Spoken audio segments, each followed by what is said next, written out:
So we all know the definition of heart failure. Heart failure is a syndrome. The signs and symptoms of heart failure can be caused by the structural heart disease and also the functional abnormality of the heart with an elevated natriuretic peptide, or there is an objective evidence of cardiogenic pulmonary or systemic congestion.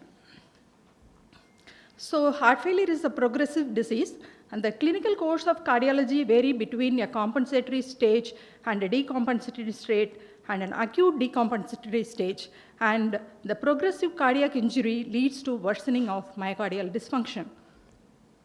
So these are the stages of heart failure. The stage A is at risk population, and stage B pre-heart failure. Stage C is symptomatic heart failure. We are going to discuss on this one by one. And stage 4 is the advanced refractory heart failure. So in the stage C, we have types of heart failure, that is reduced ejection fraction, where the LVEF is less than 40%, mildly reduced ejection fraction, where the EF is 40 to 49%, and preserved ejection fraction, where the LVEF is greater than 50%. And we also have one more session, that is the improved ejection fraction. In this, the baseline ejection fraction will be less than 40%, and that at one point of time, there will be a greater than 10% increase in the EF. And also, a second measurement of LVEF will be greater than 40%. So how we are going to treat this? We have 4 pillars. This is called quad therapy. The first one is then RNA. All these have a class 1 indication. RNA is recommended to reduce morbidity and mortality. And also we have AC inhibitors. Whenever we are not able to give RNA, we can give AC inhibitors. And already patients who have AC inhibitor and ARB, we have to replace with RNA to further reduce the mortality and morbidity. And MRAs are recommended to reduce the mortality and morbidity, and we have to start them if the eGFR is greater than 30 ml per minute. And also the potassium value should be less than 5.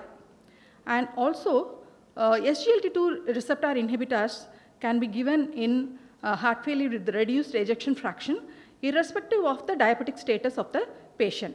Whether they are diabetic or non-diabetic, we can start them.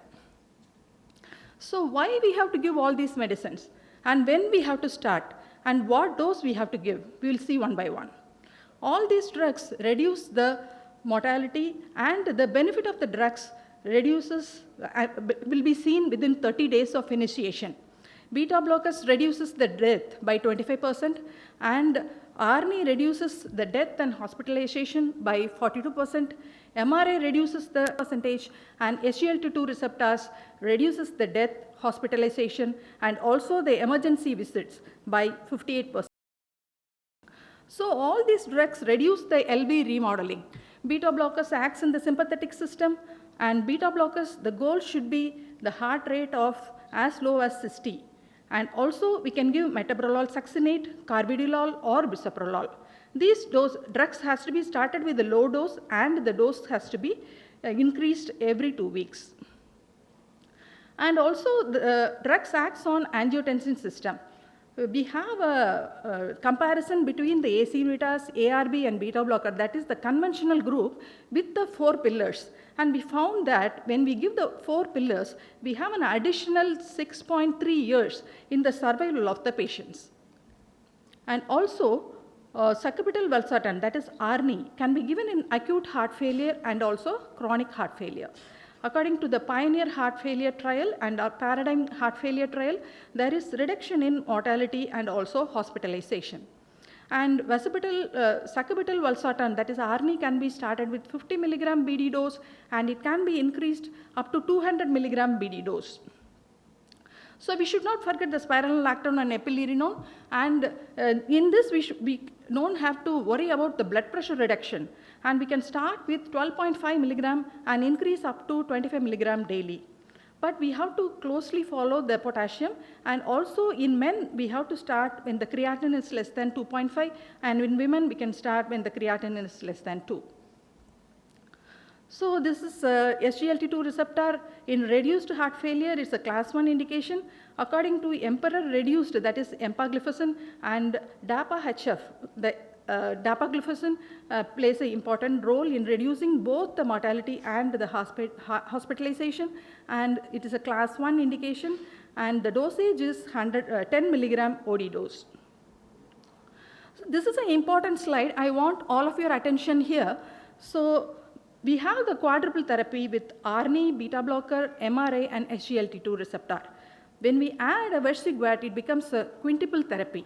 And we have to start all these medicaments in a rapid sequence, or we can start this in a similar time with a low dose, and we have to increase the dose.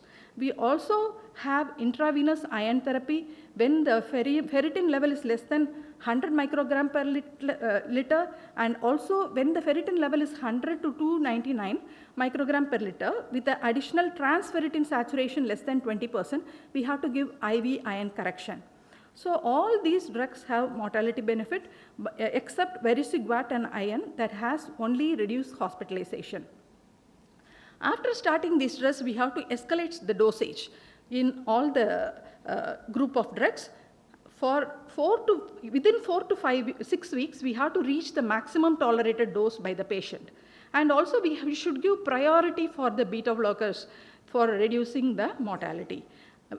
And also, we have to serially monitor these patients with kidney function, potassium, and also NT-proBNP values.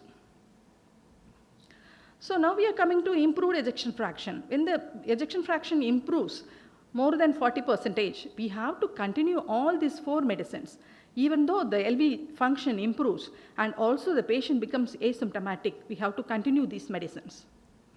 So this is an important game-changing trial or a guideline-changing trial, that is the Emperor Preserve trial.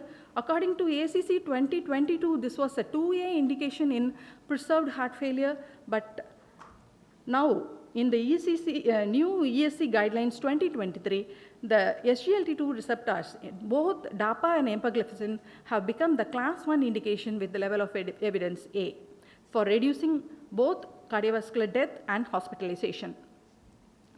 In heart failure with minimally reduced ejection fraction, the management is now diuretics. Diuretics have become the class 1 indication, and also DAPA and EMPA also has a class 1 indication. The other group of drugs like ARNI, ARB, MRA, and beta blockers has 2B indication. And in preserved ejection fraction, again, diuretics becomes the class 1 indication, DAPA and EMPA becomes the class 1 indication again, and also we have to have the treatment of etiology of cardiovascular and non-cardiovascular comorbidities. This is a class 1 indication. So now we have the other pillars like ivabradine by SHIFT heart failure trial, that versigouat by Victoria trial, iron with Ironman trial, and we also have finerenone. This is given in diabetic mellitus and CKD patients to reduce the worsening of heart failure symptoms. So with the risk factor modification, we have to have a good control of hypertension and glycemic control. Atrial fibrillation is both. It is an effect and a cause of heart failure, and it has to be addressed. Sleep apnea, it's not only the sleep apnea, but sleep disorders can also worsen the heart failure. Obesity and anemia has to be addressed. Patients with coronary artery disease should be revascularized, and diagnosis of cardiomyopathy is important, and avoidance of cardiotoxic drugs like cancer chemotherapeutic drugs is essential, and treatment of thyrotoxicosis is also needed. And for prevention, we have to give a low salt, low fluid diet, and also we have to prevent infection, and we have to give vaccination like influenza, pneumococcal vaccination, now COVID vaccine also. So my talk will be incomplete if I don't touch upon the device and medical support. We have class 1 indication with CRT and ICD, and we have Impella and ECMO for cardiogenic shock, artificial heart to bridge up to transplant, and we have good evidence with MitraClip and tricuspid valve, and also we have not least heart transplantation, and if we feel that the patient is refractory to the therapy, we have to put them on the heart transplantation list as early as possible.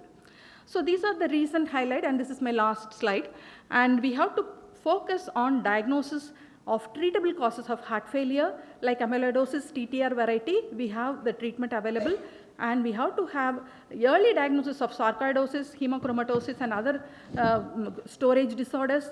Early recognition of risk factors is necessary. For diabetic mellitus, we have GLP-1 receptor agonist, and also in obesity, we have GLP-1 receptor agonists like semaglutide. And genes are not destiny. We have treatment with gene therapy for single nucleotide variants like for HCM patients, and also artificial intelligence is also helping a big way in wearable radio frequency signals to detect the thoracic fluid index. So artificial intelligence can also be used for early diagnosis and treatment of heart failure. So with all these modalities, we will be able to treat our heart failure patient in a better way. Thank you.